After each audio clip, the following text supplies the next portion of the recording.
Welcome to This Explainer. Today, we are diving into a really fascinating clash happening right now in modern football. Human emotion versus sterile technology. We all absolutely love the drama, right? The spontaneity, that pure unpredictability of the sport. But at the same time, we're increasingly demanding absolute fairness and precision. So we're going to explore, can we actually have both? Or is this quest for a perfectly refereed game kind of costing us the very soul of the sport? Let's get into it.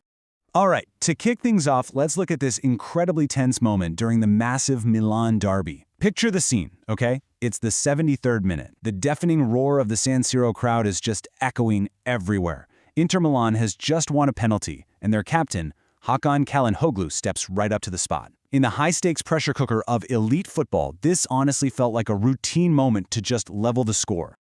Now, what is really interesting about this specific number is that out of 28 penalties taken for Inter in Serie A, Çalhanoğlu had scored 27 of them.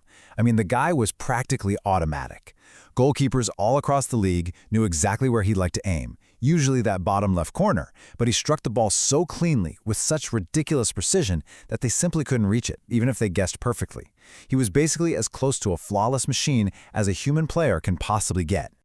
Part 1. The human drama, mind games on the pitch.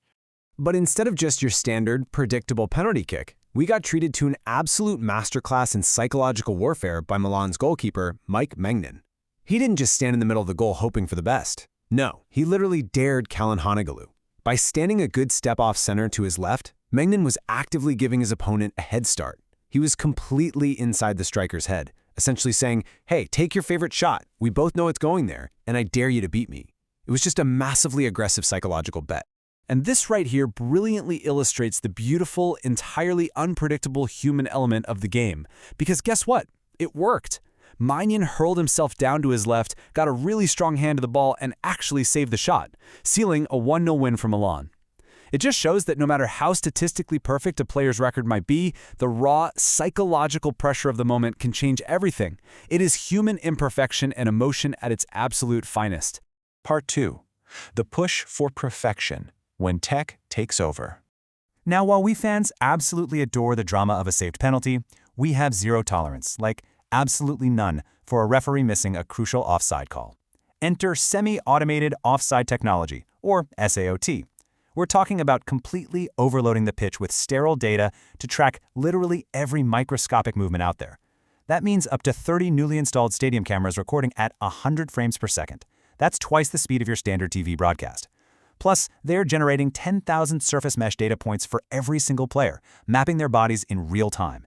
It's wild. And the crazy part? There's not even a chip in the ball. It relies entirely on pure optical tracking to generate these flawless 3D virtual replays. It's designed to automatically catch those super frustrating toenail offsides, you know the ones, and it speeds up decisions by about 30 seconds. We are quite literally replacing flawed human eyes with a machine's absolute mathematical certainty. Part 3. The VAR controversy, the Merseyside derby debate. But here's the catch. Trying to enforce all this technological perfection creates massive new problems. You can install all the cameras in the world, but if the rules themselves require human interpretation, the tech is going to falter. Take this intense Merseyside derby, for example. A Liverpool player appeared to be clearly impeded in the penalty box. Replays showed what looked like a super deliberate pull. Yet the on-field referee waved play on in real time, which, as you can imagine, immediately sparked intense protests from the players and fans alike. So, the really crucial point here is this exact question that pretty much every frustrated fan and pundit was screaming at their TVs. Why didn't VAR intervene? The tech was fully operational, the operators had access to all the angles, right? So why in the world was the call not overturned? Well, the answer lies in the human element that's still trapped inside the machine. You see, the system is fundamentally constrained by this subjective threshold, the clear and obvious error. This means that what looks like an obvious mistake to you or me might still not officially be deemed clear and obvious enough for the technology to step in. So the tech itself is objective, sure, but the trigger to actually use it remains entirely subjective, and that creates some maddening inconsistencies. Part 4. Data shows VAR hurts. A scientific diagnosis of fan rage. Okay, we've seen the micro-level drama on the pitch, so now let's zoom out to the macro data.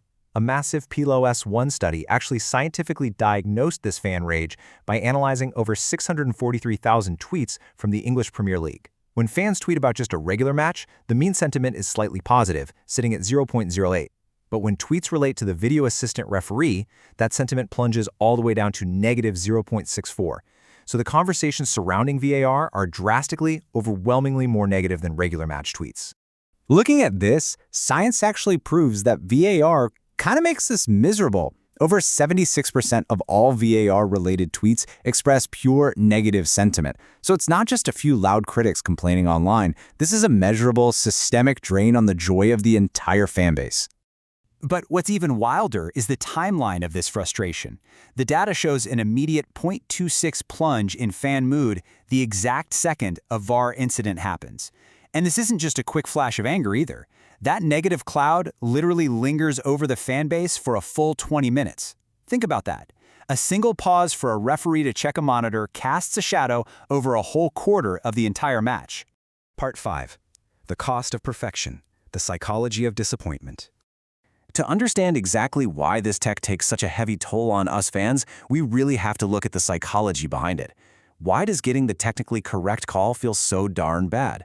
Well, it all comes down to loss aversion. Because of this psychological concept, humans weigh the pain of losses significantly higher than the joy of equivalent wins.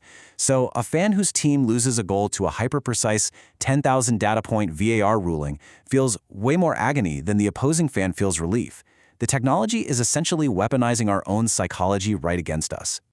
Ultimately, the data shows we're caught in this pretty brutal trade-off. While we absolutely do gain a few more objectively correct calls with all these shiny new cameras and sensors, we are sacrificing the spontaneous joy, those immediate explosive celebrations, and the raw passion that makes this sport so beautiful in the first place. We're essentially trading the incredible human drama of a mind game penalty save for a sterile, delayed ruling from some control room. So I'll leave you with this final thought. To really ponder the next time a referee pauses the game to press an earpiece or go check a monitor. Does trying to make football perfect actually ruin the experience? Thanks for exploring this fascinating intersection of humanity and technology with me. Keep asking questions, and I'll catch you in the next explainer.